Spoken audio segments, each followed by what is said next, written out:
Assalamualaikum warahmatullahi wabarakatuh. Waalaikumsalam warahmatullahi wabarakatuh. Bismillahirrahmanirrahim. Alhamdulillahi rabbil alamin. Wal aqibatu lil muttaqin. Wala udwana illa 'alal zalimin.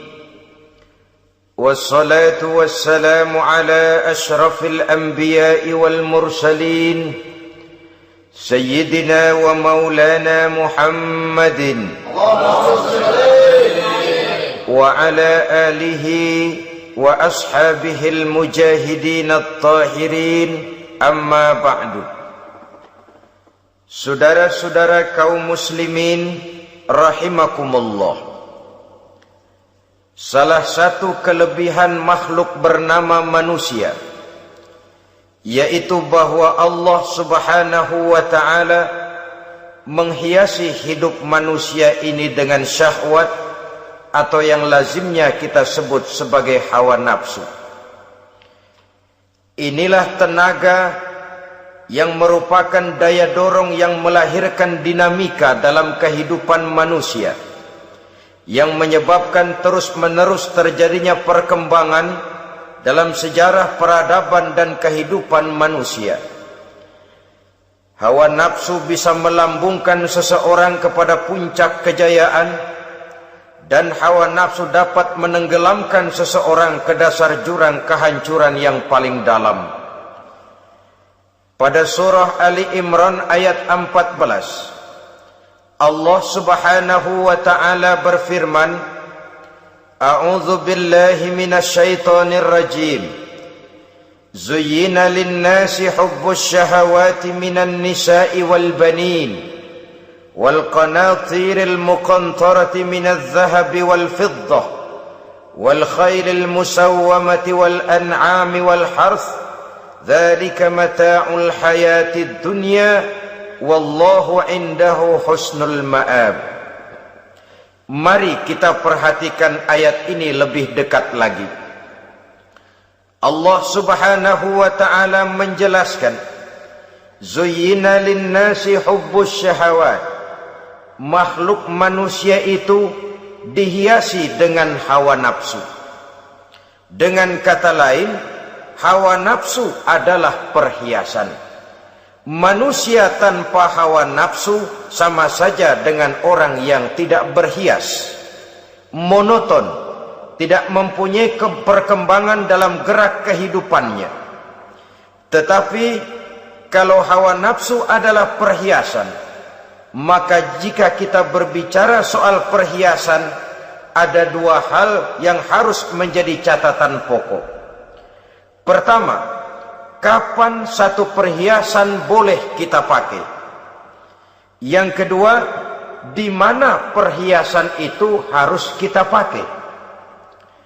Kalau saudara berdandan rapi, pakai sepatu dengan kaos kaki, celana, jas, pakai dasi segala macam, tapi itu saudara lakukan pada saat saudara akan pergi ke WC, maka saudara sudah memakai perhiasan tidak pada waktu yang tepat. Begitupun sebaliknya, kalau jam tangan saudara pakai di kaki, kopiah saudara pasang di kaki, lalu sepatu naik ke atas jidat, maka saudara memakai perhiasan tidak pada tempatnya yang tepat. Demikian juga sifat yang bernama nafsu. Kapan dia boleh diperturutkan, di mana dia boleh disalurkan, adalah tugas daripada agama untuk mengatur syahwat atau hawa nafsu. Lihatlah kehidupan malaikat. Malaikat makhluk yang diciptakan Allah tanpa hawa nafsu. Maka kehidupan malaikat monoton.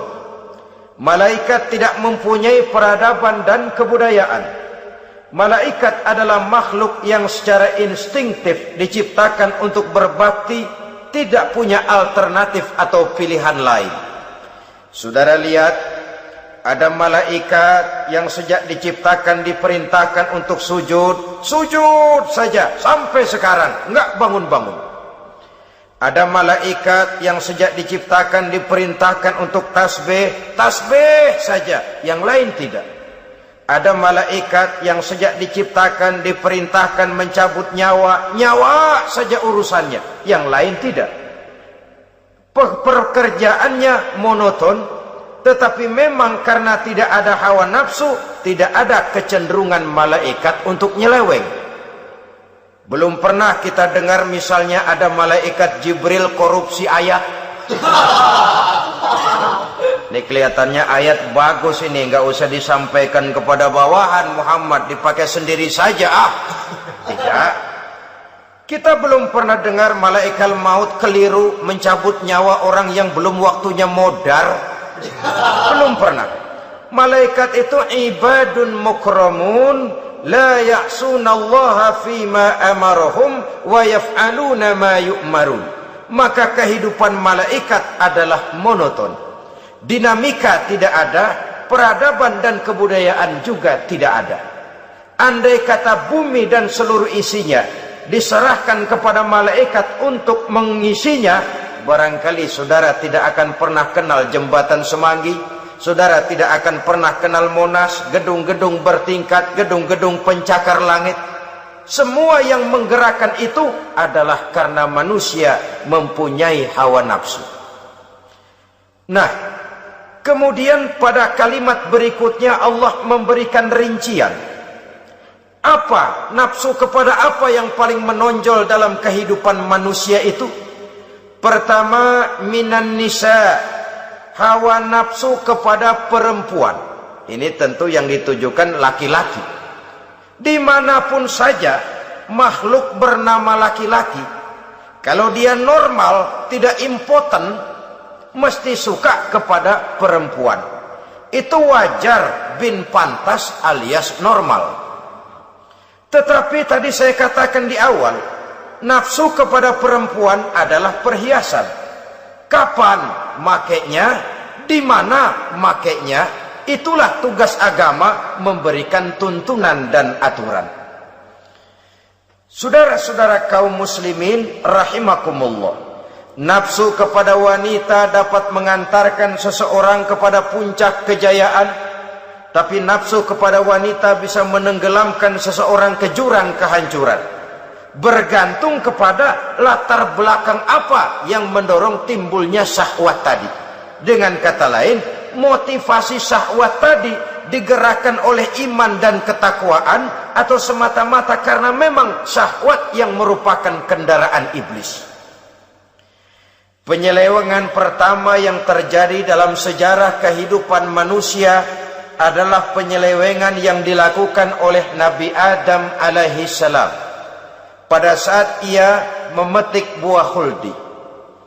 Kenapa itu dilakukan oleh Nabi Adam? Karena terdorong oleh rasa sayang dan cinta kepada istrinya Hawa. Sebenarnya Hawa lah yang merajuk, Siti Hawa lah yang membujuk, dan Nabi Adam oleh karena syahwatnya kepada istrinya memperturutkan bujukan Siti Hawa itu.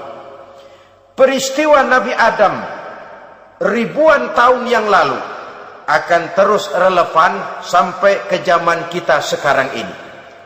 Berapa banyak orang-orang yang karena terlalu ingin menyenangkan istrinya, lalu tidak segan-segan melakukan perbuatan-perbuatan yang menyimpang, baik itu merugikan orang lain, merugikan masyarakat, bahkan merugikan bangsa dan negaranya. Seorang pedagang tidak akan segan-segan menipu.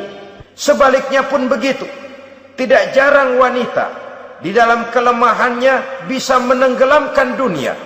Seorang suami yang jujur, polos, lugu, sederhana bisa jadi koruptor ulung karena didorong-dorong oleh istrinya. Istrinya barangkali bisa saja dibakar-bakar oleh tetangganya. Suaminya jujur, sederhana, kepala bagian, tempatnya basah tapi melarat. Istri rupanya tidak sabar melihat gaya hidup yang makin konsumtif, persaingan yang makin tajam. Suaminya dikipas-kipasin. Kata istrinya, bang, tetangga sebelah kita lakinya pegawai kecil, bang, tapi gelangnya kayak pelek beca. Abang ini kepala bagian tidak bisa membelikan saya macam itu, percuma lah. Kata suaminya, ya bagaimana bu, gaji saya cuma segitu-gitunya. Ya namanya kepala bagian, apaan, kayak sahabat dulu. Kalau sudah berpikir ke arah ini, artinya sudah ngipasi suaminya untuk melakukan tindakan yang tidak wajar. Saudara-saudara kaum muslimin rahimakumullah, sejak zaman klasik sampai kepada zaman kita sekarang ini, kita melihat kecenderungan syahwat kepada wanita ini. Julius Kaisar yang katanya gagah perkasa, ternyata tunduk di bawah kaki Cleopatra. Napoleon Bonaparte, the Lion of Europe, singa daratan Eropa, luas kekuasaannya, gagah perkasa tentaranya, kepada siapa dia tunduk? Ke bawah kakinya Margaret Josephine. Demikianlah di zaman kita sekarang, kita melihat di Jepang, betapa Perdana Menteri Uno didesak mengundurkan diri dari jabatan Perdana Menterinya oleh karena terlibat skandal dengan geisha. Kita juga melihat di Amerika betapa Senator Gary Hart dari Partai Demokrat yang masih muda, jenius, diharapkan masa depan Amerika lahir dari tangannya, terpaksa mengundurkan diri dari calon presiden oleh karena terlibat skandal dengan Donna Rice. Kita juga menyaksikan betapa parlemen dan kabinet di Inggris sempat geger oleh karena skandal Pamela Bordes, pelacur kelas kakap yang melanglang buana mencari sasaran-sasaran kakap. Ini adalah kisah kejatuhan yang diakibatkan oleh hubbus syahawat minan nisa. Oleh karenanya benar jika Nabi kita menyatakan an-nisa'u imadul bilad, wanita adalah tiang negara. Jikalau baik wanita, baik negara. Jikalau rusak wanita, hancur negara. Kalau syahwat kepada wanita cuma semata-mata karena syahwat, maka seorang laki-laki akan memandang wanita cuma sekedar alat pemuas hawa nafsu. Nilainya rendah. Sedangkan agama kita mengajarkan ma akraman nisaa illa karimun wa ma ahanan nisaa illa laimun, kata Nabi. Tidak akan menghormati kaum wanita kecuali orang-orang yang terhormat, dan tidak akan merendahkan derajat kaum wanita kecuali memang orang-orang yang rendah moralnya. Dengan kata lain, apabila syahwat minan nisa ini dilandasi dengan semangat iman dan ketakwaan, maka kehidupan Rasulullah sallallahu alaihi wasallam sungguh menjadi figur dan contoh dalam kehidupan kita. Perkawinannya bukan karena wajah yang cantik semata-mata, tapi lebih merupakan nilai ibadah kepada Allah Subhanahu wa ta'ala. Dengan demikian, kecenderungan kepada hubbus syahawat minan nisa dikontrol oleh nilai iman. Barometernya, tolok ukurnya adalah iman. Di zaman sekarang banyak kasus kawin campur yang pada akhirnya akan membingungkan kita sendiri. Padahal Al-Quran secara jelas dan tegas memberikan bimbingan. Orang itu kalau sudah, kata Imam Syafi'i, wa ainur ridha an kulli aibin kalilatun kama anna aina suhti tubdil masawiya. Mata kalau dibalut cinta dia buta terhadap nista, tapi mata kalau dibalut benci hanya melihat yang keji-keji saja. Biasanya cinta kepada wanita memang bisa menimbulkan dorongan yang positif, tapi juga bisa membuat seseorang buta sama sekali. Dorongan yang positif paling kurang dari segi penampilan. Coba lihat lelaki kalau lagi demen perempuan, lenjeh banget kan. Sisiran rambutnya rapi, teriskaan bajunya lancip, sepatunya mengkilat, kantong celananya tebel, perkara anduk isinya bukan soal. yang penting kan gaya. Lalu dinamis, kreativitasnya ada saja timbul. Tapi pada sisi lain, jikalau orang sudah kehilangan pertimbangan, juga kadang-kadang tidak segan-segan mengorbankan akidah, mengorbankan nilai-nilai iman. Padahal ini taruhan utama, sampai Quran dengan tegas memberikan peringatan. Wala ammatun mu'minatun khairun min musyrikatin walau a'jabatkum.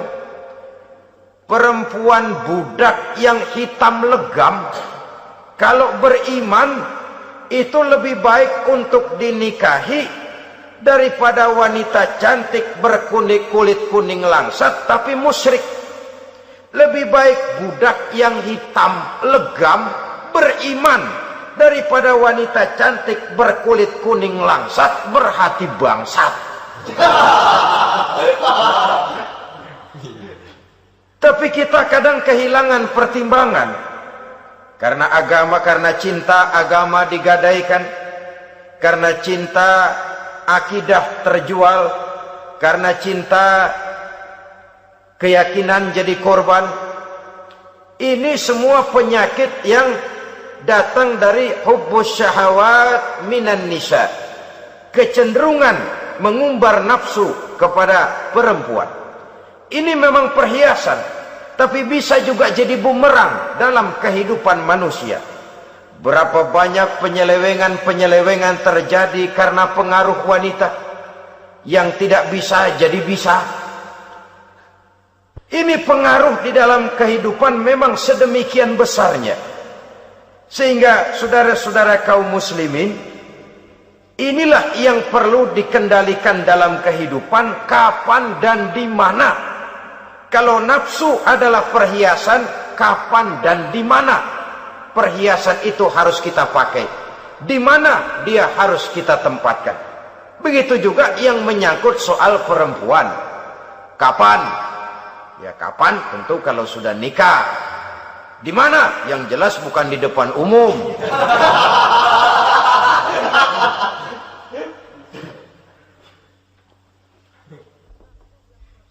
Ini nafsu yang pertama, minan nisa. Yang kedua, wal banin.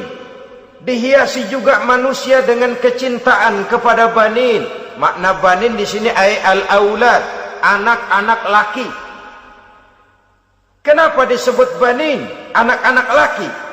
Karena pertama, sering anak laki itu lebih jadi kebanggaan buat orang tuanya ketimbang anak perempuan. Sebabnya apa? Pertama, faktor nasab, silsilah lebih kuat kepada laki-laki ketimbang perempuan. Yang kedua, faktor cita-cita. Orang tua kalau punya anak laki-laki, cita-citanya panjang. Nak, kau nanti jadi dokter ya, nak jadi insinyur ya, nak jadi pilot ya, nak jadi pengusaha ya, nak jadi presiden ya. Tapi kalau dia punya anak perempuan, paling ya nak, mudah-mudahan nanti kamu dapat jodoh orang baik nak, dapat jodoh orang soleh. Saudara-saudara, yang ketiga, anak perempuan itu kalau sudah berkeluarga biasanya pindah kepada lingkungan keluarga lain.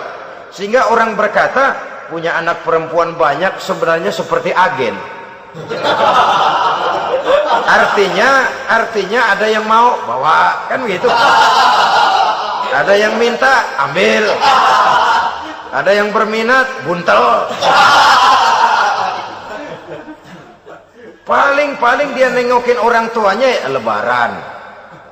Ya syukur kalau sebulan sekali atau seminggu sekali, tapi minimnya kan lebaran. Dengan demikian dari garis nasab ini lebih kuat al-banin ketimbang al-banat. Manusia dihiasi dengan kecintaan kepada anak-anak. Sering karena terlalu cinta kepada anak, kita menjerumuskan anak. Terlalu sayang kepada anak, segala maunya kita perturutkan tanpa kendali dan kendala. Akhirnya sifat yang demikian itu malah mendorong anak untuk manja, tidak percaya kepada kemampuan yang dimilikinya, selalu mengandalkan kepada kebesaran, kemampuan daripada orang-orang yang dibanggakannya itu. Dan dalam kondisi demikian kedewasaan dan tanggung jawabnya akan lambat berkembang. Maka Allah Subhanahu wa ta'ala memperingatkan bahwa harta dan anak bisa menjadi fitnah. Dalam ayat lain Allah juga memperingatkan, ya ayyuhalladzina amanu la tulhikum amwalukum wa auladukum an dzikrillah. Wahai orang-orang yang beriman, jangan sampai hartamu dan anak-anakmu memalingkan kamu daripada mengingat Allah.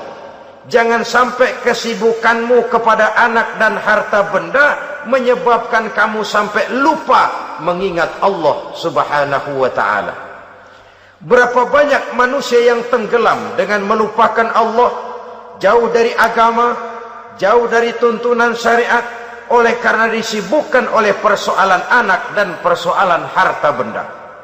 Maka satu-satunya jalan, jikalau kita tidak ingin anak kita sampai memalingkan kita daripada mengingat Allah, nilai-nilai keimanan harus ditanamkan kepada mereka sedini mungkin. Dengan bekal ini, maka mereka, anak-anak kita, insya Allah tidak akan membuat kita orang-orang tua ini berpaling daripada mengingat Allah, berpaling daripada kehidupan beragama. Memang karena anaklah kita orang tua peras keringat banting tulang, pergi pagi pulang sore cari nafkah. Karena anaklah kita orang tua, kepala jadi kaki, kaki jadi kepala. Asal mereka bisa menikmati hari depan yang lebih baik dari yang kita nikmati sekarang ini. Tapi berapa banyak juga orang-orang tua yang tidak sadar akan amanah berupa anak ini.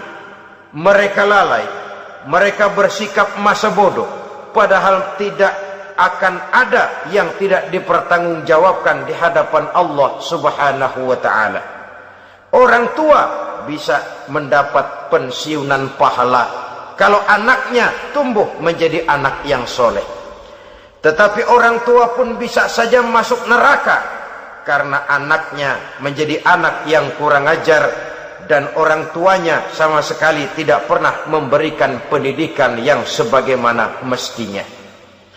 Saudara-saudara kaum muslimin rahimakumullah, kita tentu berharap memperoleh pensiunan pahala dan bukan mendapat tambahan dosa dari kekurang ajaran anak-anak kita akibat kita sebagai orang tuanya tidak pernah mau mendidik mereka.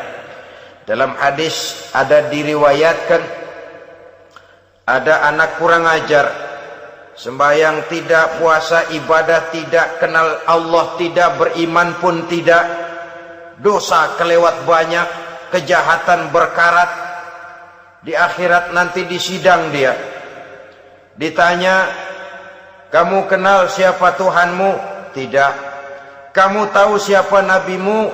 Tidak. Kitab sucimu apa? Tidak tahu. Kiblatmu di mana? Tidak ada. Kamu sholat? Tidak pernah. Kamu puasa? Tidak pernah. Wah, kalau begitu kamu rusak sekali, kamu neraka.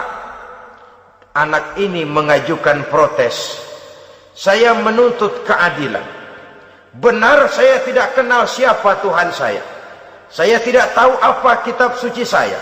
Saya tidak pernah mendirikan sholat, tidak pernah melaksanakan puasa. Pendeknya tidak ibadah dan tidak iman.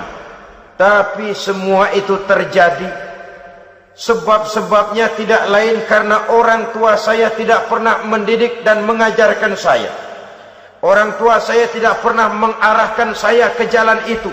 Sampailah saya seperti keadaan yang sekarang ini. Orang tua saya enak-enakan ngaji, saya teler diantepin aja. Orang tua saya memegang kitab, saya megang botol. Dia tahu, dia diam saja. Dia tahu dan dia tidak memberikan peringatan. Karena orang tua saya lah, maka saya jadi seperti sekarang ini. Kalau saya harus masuk ke dalam neraka, saya menuntut keadilan agar orang tua saya juga ikut bersama saya gabung ke dalam neraka. Orang tuanya yang baik-baik dipanggil, sudah mau berangkat ke surga nih orang tua. dipanggil, "Ntar dulu mas, ini dulu." Mau kemana, gancang banget. Surga pak, nanti dulu urusan belum beres. Ini benar anakmu ini. Dilihat anaknya, iya anak saya ini. Waktu di dunia nggak pernah diajarin ngaji, nggak pernah. Sampai dia nggak kenal Tuhannya, nggak kenal nabinya, nggak kenal kiblatnya, nggak kenal kitabnya. Iya. Dia sembahyang, kamu dia nggak sholat, kamu diemin aja. Iya kali. Kenapa pakai kali? Yang benar ngomong mas. Ramadan dia nggak puasa, kamu nggak tegur, kamu diam saja. Iya. Wah, kamu nggak tanggung jawab.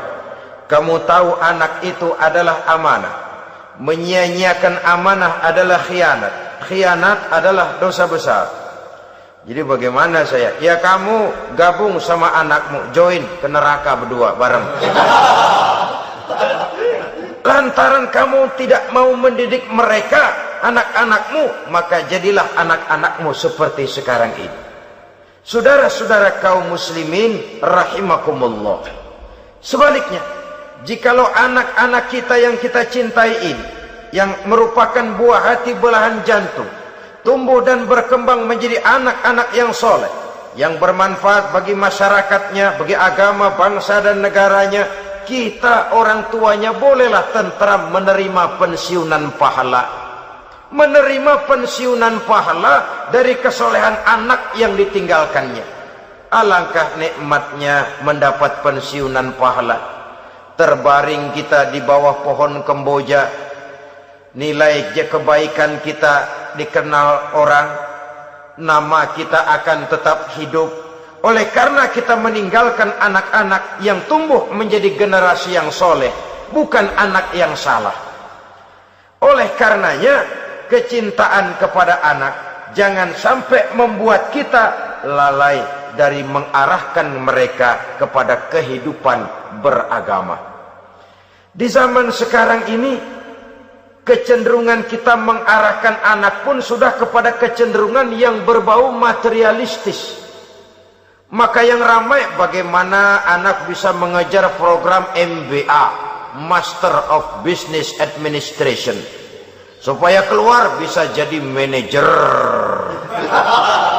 Bagaimana anak lalu kursus komputer, supaya keluar menjadi tenaga yang canggih di bidang komputer. Ya, kalau dia perempuan cantik, bagaimana dia bisa masuk Akademi Sekretaris and Management, supaya bisa jadi sekretaris. Atau bagaimana dia bisa masuk sekolah nyanyi, supaya nanti jadi penyanyi dengan tarik suara, uang lalu mengalir ke dalam kocek jutaan nilainya. Maka yang ramai pun hal-hal yang semacam itu. Dalam pada itu, pengajian, kursus-kursus keagamaan, studi-studi klub yang membicarakan masalah-masalah agama, ramainya kadang-kadang kalau bulan Ramadan, dianggap training center. Ya lumayan, daripada tidak sama sekali mah lumayan. Tapi dengan demikian ini kan merupakan bagian terpokok dari kehidupan manusia. Alangkah idealnya jika dia mengantongi gelar MBA, Master of Business Administration, tapi punya nilai iman yang tangguh, ahli komputer tapi punya keyakinan beragama yang mantap. Dan ini harus ditanamkan lebih dahulu sebelum dia menguasai disiplin ilmu yang lainnya. Saudara-saudara kaum muslimin rahimakumullah, kecintaan kepada anak-anak sering mendorong seseorang untuk menimbulkan sifat nepotisme. Segalanya serba garis keturunan. Sejak ia jalur birokrasi sampai ke dalam kehidupan sehari-hari, nepotisme ini bisa terlihat. Orang kehilangan kondisi objektivitasnya. Mampu atau tidak soal lain. Bidangnya atau tidak bukan soal. Yang penting masih ada hubungan keturunan. Maka timbullah tumpang tindih untuk sesuatu pekerjaan yang tidak sesuai dengan kemampuan dan keahliannya. Di desa-desa kita melihat masjid, ketua masjid bapaknya, bendahara anaknya, sekretaris mantunya, Bilal besannya, kol beduk engkongnya. Pokoknya asal masih ada garis keturunan masuk, tidak minggir. Ini pada akhirnya kurang menciptakan pemerataan kesempatan. Iyalah kalau profesinya, tapi kan jarang yang demikian itu. Kita boleh cinta kepada anak-anak kita, tapi jangan lalu mempergunakan posisi yang kebetulan kita gunakan untuk menempatkan anak-anak kita lebih dari kemampuan yang mereka miliki. Nepotisme yang lahir, sehingga ini bukan saja tidak mendidik, tapi mengakibatkan terjadinya tumpang tindih. Tidak lagi berprinsip the right man on the right job, bahwa orang harus ditempatkan sesuai dengan keahliannya, tapi kita sudah berpikir subjektif, ahli atau tidak ahli, asal masih berbau keturunan, ayo silakan. Nepotisme yang akan lahir. Oleh karenanya, mencintai anak adalah sesuatu yang merupakan perhiasan di dalam kehidupan. Wajar, tetapi harus kita menempatkannya sesuai dengan semestinya. Ini yang kedua. Yang ketiga, nafsu yang menghiasi hidup manusia itu adalah nafsu kepada wal qanatiril muqantarati minadz zahabi wal fiddah. Al-qantarah ay al-malul katsir. Kecintaan, kesenangan, nafsu kepada harta benda yang banyak daripada emas dan perak. Ini tentu sesuai dengan situasi dan kondisi. Kecintaan untuk mengumpulkan harta benda yang sebanyak-banyaknya, baik itu berupa emas, baik itu berupa perak. Ini cuma penyebutan beberapa jenis dari kecenderungan manusia kepada harta benda. Bukankah sering dikatakan orang bahwa manusia di dalam berhadapan dengan harta itu seperti meminum air laut. Makin diminum, makin kering tenggorokan, makin haus kita dibuatnya. Apabila watak ini kita perturutkan, maka manusia tidak akan pernah kenal puas, tidak akan pernah kenal cukup. Nabi kita memberikan peringatan, "Lau anna libni Adam wadiyani min zahabin labtagha lahu mathalisan wa la yamla'u jawfa ibni Adam illa turab." Andai kata manusia mempunyai dua buah ladang yang seluruhnya berisi emas, akan puaskah manusia? Tidak, mereka akan cari ladang emas yang ketiga. Wala yamla'u jawfa ibni Adam illa turab. Sungguh mulut manusia ini tidak akan pernah penuh terisi kecuali kalau sudah disumpal dengan tanah. Artinya kalau sudah dia dipendam di liang lahat baru cukup. Tetapi sepanjang dia masih bergerak, masih hidup dan bernyawa, masih bisa berusaha dan berbuat, dia tidak akan pernah mengenal puas. Ini akan mendorong manusia terjebak kepada menghalalkan segala cara untuk mencapai tujuan. Yang penting kaya, kan begitu. Dan cepat. Sebab sekarang orang sering motong kompas. Yang penting kan cepat kaya. Soal cara, kalau jujur aja mah, sampai kapan mau kaya? Perkara itu renten, bukan soal. Perkara itu judi, tidak jadi masalah. Perkara itu korupsi menyangkut hak orang banyak, bukan soal. Yang penting cepat kaya. Dan anehnya lagi, tidak malu menumpuk kekayaan dengan cara yang tidak wajar. Ya kan orang hidup bermasyarakat tuh bisa dianalisa tuh. Emang usahanya apa sih? Gajinya sebulan berapa sih? Kok bisa gitu-gitu bener sih? Dari mana sih? Secara langsung orang tidak berani bertanya, tapi dari mulut ke mulut akhirnya tersebar jadi rahasia umum. Si Ano kan punya ano, dia anonya seano.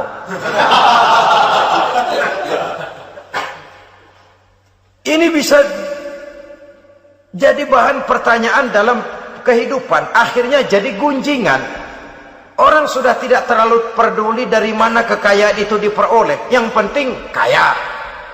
Dengan menghalalkan segala macam cara, terjebaklah ke dalam cara-cara mafia, terjebaklah ke dalam cara-cara yang tidak wajar, tidak bijaksana, memperkuat klik, clean, dengan menghantam yang lain. Saudara-saudara kaum muslimin rahimakumullah, bahwa manusia punya nafsu ingin kaya itu boleh.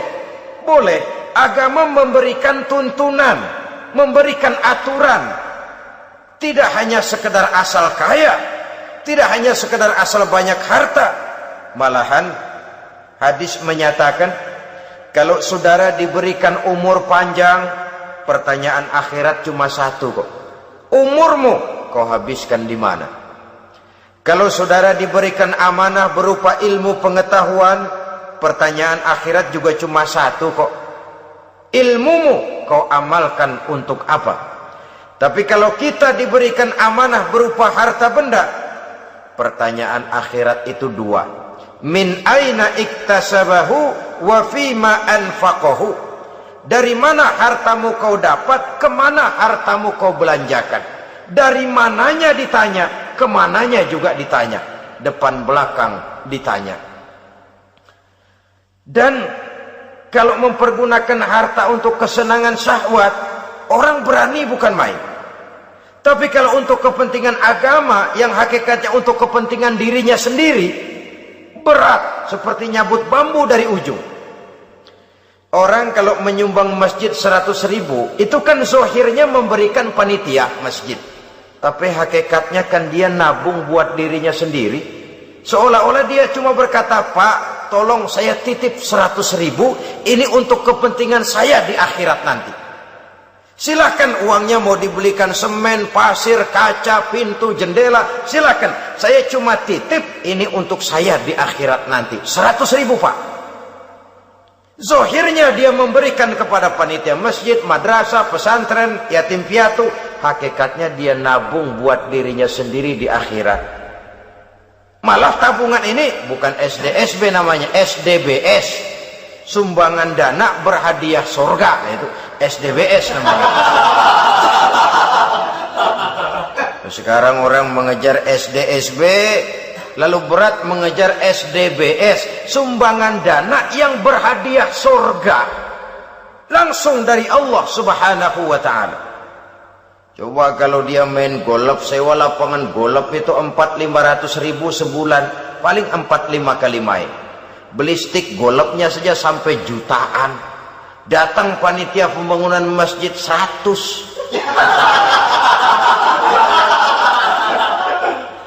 Minta didoain masuk surga lagi. Surga 100.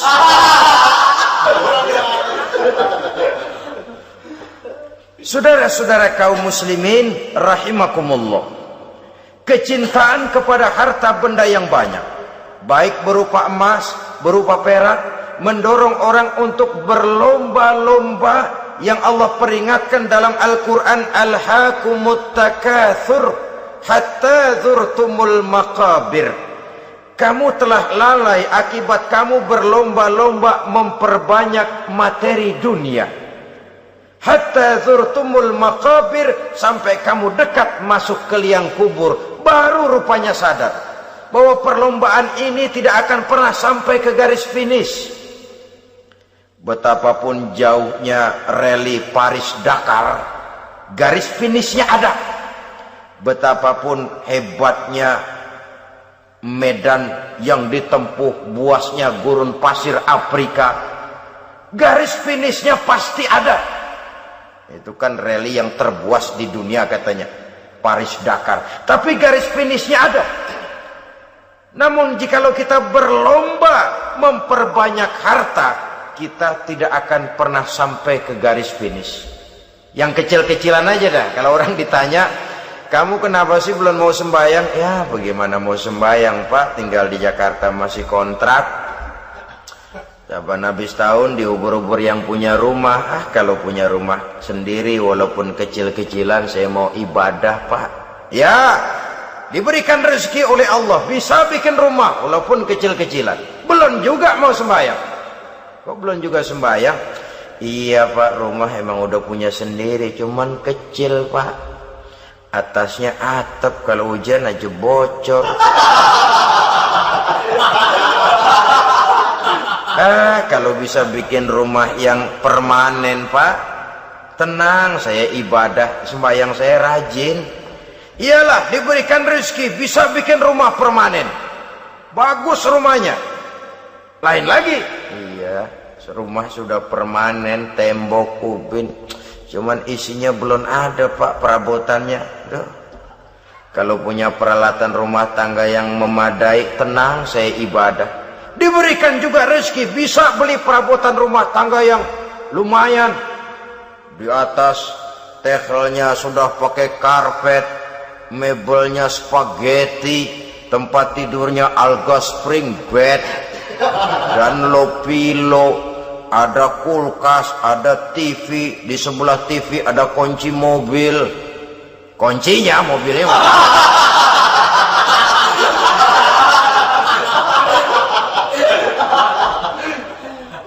bagaimana? Sekarang sudah cukup perabotan. Perabotan sudah ada Pak, cuman kendaraan belum punya ini. Kemana-mana masih ngukur jalanan aja. Kalau punya kendaraan enak, kemana-mana cepet Pak, mau ke masjid juga getap dah, rajin.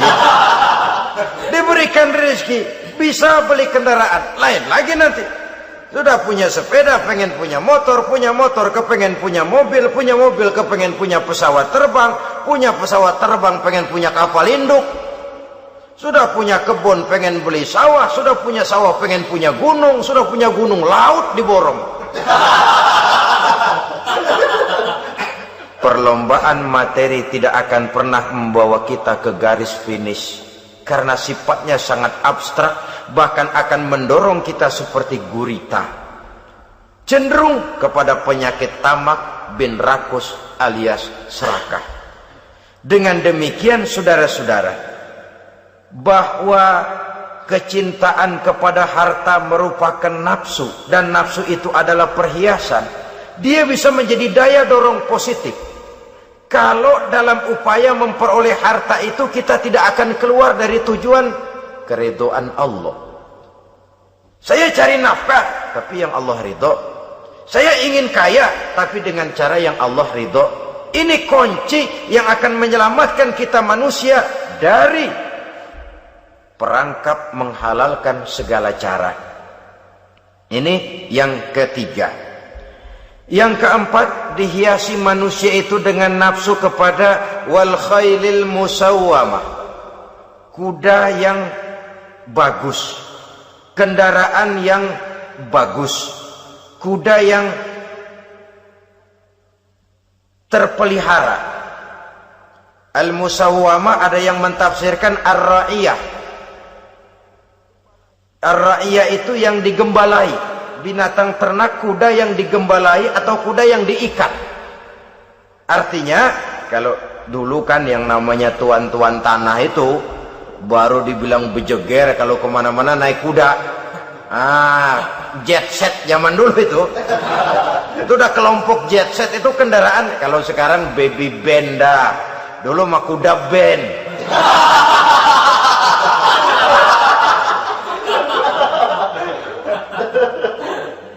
Manusia punya kecenderungan suka kepada kendaraan.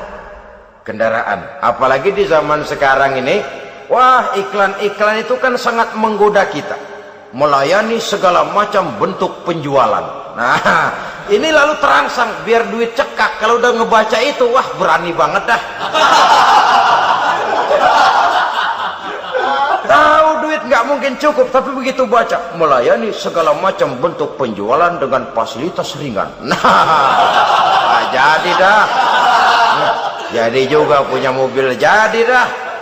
Perkara utang itu bakal nyekek leher, bukan soal. Kasihan saudara-saudara kita di daerah-daerah yang terjebak kepada iklan-iklan merangsang, yang akhirnya di luar kemampuan, sehingga terjebak. Pada saat dia harus mengembalikan kredit, dia tidak mampu, barang disita, uang hangus, nyengir deh. Bekipas sembari tahlil. Habis arang besi binasa. Bahwa kita menginginkan kendaraan yang serba baik, silahkan. Tiap akhir tahun ganti merek, keluar yang baru, ganti lagi. Itu kalau orang yang mampu. Buat kita yang tidak mampu, kenapa tidak bersyukur melihat yang lebih rendah di bawah kita? Alhamdulillah kita punya mobil, tangga kita cuman punya motor. Yang punya motor, syukur kita punya motor bisa rada cepetan. Tangga sebelah punya sepeda, mana-mana kekejek mulu. Yang punya sepeda, alhamdulillah punya sepeda. Tangga sebelah kemana-mana jalan kaki. Yang jalan kaki, syukur masih bisa jalan. Teman sebelah lumpuh bertahun-tahun. Yang lumpuh, alhamdulillah masih hidup. Tangga sebelah kemarin out, nggak balik lagi. Saudara-saudara, saya pikir menengok ke atas itu perlu supaya ada rangsangan kita untuk maju. Tapi menengok ke bawah pun juga lebih perlu agar kita mensyukuri yang ada dan tidak suudzon, tidak buruk sangka kepada Allah. Apa yang diberikan Allah kepada kita sekarang ini, itulah yang terbaik menurut Allah untuk kita. Saudara-saudara kaum muslimin rahimakumullah. Dahulu ada seorang pemuda, matanya buta. Dia mengeluh, ya Allah, kenapa saya dilahirkan dalam keadaan buta? Apa dosa saya? Apa salah saya? Andai kata saya tidak buta, saya melihat keindahan alam ini, saya lebih akan bersyukur kepadamu ya Allah. Nah sudah, dia berburuk sangka kepada Allah. Satu hari, ini Raja Baduy di pedalaman mengerahkan tentaranya menculik anak-anak muda. Ini Raja Baduy ini kanibal, artinya suka makan daging manusia. Anak-anak muda ini diculik. Yang masih muda-muda ya, kalau kambing muda itu kan di sop rada sedap. Rupanya ini Raja kanibal ini begitu. Anak-anak muda termasuk ya pemuda yang buta tadi itu kena culik. Ya sudah diculik, rawatlah di istana raja ini, diberikan pakaian bagus, dikasih makan serba enak.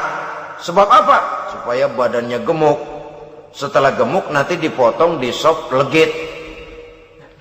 Udah, kerjanya cuma makan tidur, fasilitas nikmat, tidur enak.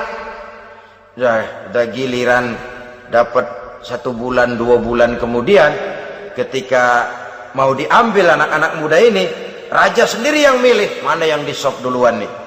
Sampai giliran anak muda yang buta ini, raja geleng kepala. Yang begini mah buta, dagingnya nggak enak. Ini satu lepas aja, lepas. Saya mau makan daging orang buta, lepas saja. Pulang ini anak muda, batinnya bersyukur, sujud syukur, ya Allah, katanya untung saya buta. Coba kalau saya nggak buta udah habis saya disop. 2 bulan yang lalu dia mengeluh, ya Allah, kenapa saya dilahirkan dalam keadaan buta? Sekarang dalam pulang ke rumah, perjalanan menuju ke rumah, dia berkata, alhamdulillah, andai kata saya tidak buta, habis badan saya disop oleh raja yang kanibal tadi itu. Saudara-saudara kaum muslimin rahimakumullah. Jadi dengan demikian pola hidup yang konsumtif sesungguhnya sangat tidak mendidik apabila dilatar belakangi oleh kemampuan yang tidak menunjang. Dengan demikian setidaknya mendidik orang untuk berkhayal. Anak-anak muda sama merek mobil ngerti banget dah, punya kagak? Ini BMW model terakhir nih. Nih kemarin gue ngeliat di sana, gue megang ramai banget.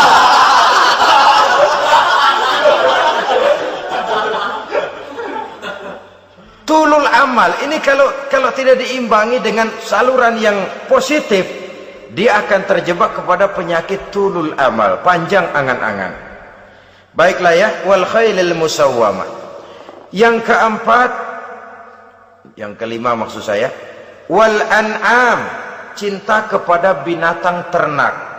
Manusia ini kan punya kecenderungan macam-macam. Setelah rumahnya bagus, hartanya banyak, kendaraannya cukup, ingin beternak. Jadilah peternak. Ini kecenderungan manusia, wajar saja sepanjang didapat dan dilakukan dengan cara-cara yang wajar. Wal hars, dan tumbuh-tumbuhan, bertani, bersawah, berladang, itu merupakan kecenderungan daripada manusia. Keseluruhan itu kata Allah, kecintaan kepada wanita, kepada anak, kepada harta benda, kepada kendaraan, kepada binatang ternak, kepada tumbuh-tumbuhan, zalika, semua itu mata'ul hayatid dunya, merupakan kesenangan hidup dunia. Berapa lama kesenangan hidup dunia? Sebentar, seumur manusia. Seumur manusia. Bahkan kadang-kadang pada saat dia masih hidup pun orang tidak sepenuhnya sempat menikmati kesenangan hidup dunia. Apabila ajal datang, selesailah kehidupan dunia sampai di situ. Orang-orang kafir, buat mereka surganya di dunia ini. Bila kehidupan di dunia selesai, selesailah sudah surganya sampai di situ. Kesemua itu janji kata Allah merupakan kesenangan daripada kehidupan di dunia. Wallahu indahu husnul ma'ab, dan Allah mempunyai tempat kembali yang sangat baik. Nah, setelah Allah menjelaskan semua itu, pada ayat yang ke-15 Allah memberikan jalan keluarnya. Memperturutkan nafsu kepada wanita, anak-anak, harta benda, kendaraan, binatang ternak. Bijaksanakah itu? Dalam ayat ke-15 surah Ali Imran ini Allah memberikan penjelasan tuntas. Qul a'unabbi'ukum bi khairim min zalikum. Katakan kepada mereka Muhammad, maukah kamu aku beri kabar yang lebih baik dari semua itu? Lebih baik daripada kesenanganmu kepada wanita, kepada anak-anak, kepada harta benda, kepada kendaraan dan sebagainya. Mau kamu aku beritahu yang lebih baik daripada semua itu? Jawaban tentu mau. Kalimatnya bukan ukhbirukum, a'unabbi'ukum. An-naba itu berita yang besar. Lain dengan al-khabar, itu berita biasa saja. An-naba, sehingga pembawa berita disebut nabi. Dari naba yanbi, pembawa berita yang benar. A'unabbi'ukum, maukah kau aku tunjukkan kepada satu berita yang benar-benar besar dan benar-benar lebih baik dari yang semua disebutkan tadi. Apa jalan keluarnya? Lillazina taqaw 'inda rabbihim jannatun tajri min tahtihal anhar. Bagi orang-orang yang bertakwa kepada Allah, mereka akan mendapatkan surga yang di bawahnya mengalir sungai. Khalidina fiha, mereka akan kekal di dalamnya. Wa azwajun mutahharah, dan mereka mendapat istri-istri yang suci. Waridwanum minallah, dan keridhaan daripada Allah subhanahu wa ta'ala. Kalau kamu hai orang-orang yang beriman, kalau kamu hai manusia menyangka bahwa nafsu kepada wanita, anak-anak, mengumpulkan harta benda, kendaraan yang menarik, binatang ternak dan tumbuh-tumbuhan itulah yang lebih baik untuk kesenangan dunia, memang itu kesenangan dunia. Tapi nih, seolah-olah kata Allah, nih saya kasih tahu kamu, aku beritahu yang lebih baik dari semua itu. Apa? Takwa kepada Allah. Kecintaan kepada wanita. Kalau takwa dasarnya, orang nggak amburadul, nggak semrawut, nggak pokoknya gue masal perempuan dan membuat terus. Tapi punya kaidah, punya norma. Demikian juga kepada anak-anaknya. Demikian juga kepada harta benda. Pokoknya asal harta, mau halal mau haram, tekuk terus saja. Semuanya dilandasi oleh taqaw, lillazina taqaw, oleh ketakwaan kepada Allah. Nah, ketakwaan ini akan menghasilkan apa? Inda rabbihim jannatun tajri min tahtihal anhar. Melahirkan, menghasilkan surga yang di bawahnya mengalir sungai-sungai. Saudara-saudara kaum muslimin rahimakumullah, jika kita menyangka bahwa wanita bisa memberikan kesenangan, iya, kesenangan dunia. Jika kita menyangka bahwa harta benda bisa memberikan kesenangan, iya, kesenangan dunia. Jika kita menyangka bahwa kendaraan bisa memberikan kesenangan, iya, kesenangan dunia. Tapi kita tidak cuma ingin itu, kita ingin itu semua juga bisa membawa kesenangan akhirat. Caranya landasi dengan takwa. Kesenangan kepada wanita didasari dengan takwa. Maka jangan jadikan wanita cuma sekedar alat pemuas hawa nafsu. Kesenangan kepada anak-anak dilandasi dengan takwa. Maka anak-anak diarahkan kepada jalan yang diridhoi Allah. Kesenangan kepada kendaraan dilandasi dengan takwa. Maka kendaraannya selalu mengarah berjalan menuju jalan takwa, diridhoi oleh Allah Subhanahu wa ta'ala. Kalau tidak, tuh mobil asal lempengan Ancol gancang banget dah. Tapi giliran dihadapin ke masjid, mogok mulu. Urusan ngaji ada aja halangannya tuh kendaraan. Tapi kalau untuk urusan maksiat, ngebut benar-benar. Dilandasi dengan ketakwaan. Sehingga dengan demikian tidak hanya sekedar surga di dunia ini, tapi lebih-lebih di surga di akhirat nanti. Khalidina fiha, kekal. Kalau dunia ini kan zillun zail, bayangan. Hari ini kita jaya, besok kita bangkrut. Siapa yang mau menghalangi? Hari ini kita melambung, besok kita nyungsep. Siapa yang bisa menarik? Tidak kekal, berubah, temporer, relatif. Di sana kebahagiaan yang dilandasi dengan takwa ini sudah surga, kekal di dalamnya, azwajun mutahharah. Mendapat istri-istri yang suci. Suci dalam arti belum pernah dijamah orang lain. Suci dalam arti tidak pernah terkena halangan. Seperti men misalnya, baik menstruasi atau mencret, itu tidak. Azwajun mutahharah. Konon makna mutahharah ini ya artinya juga bisa selalu gadis, bidadari itu, selalu perawan, tidak pernah janda, walaupun tiap hari dipakai, perawan terus. Dan yang lebih penting, waridwanum minallah, mendapat ridho dari Allah Subhanahu wa ta'ala.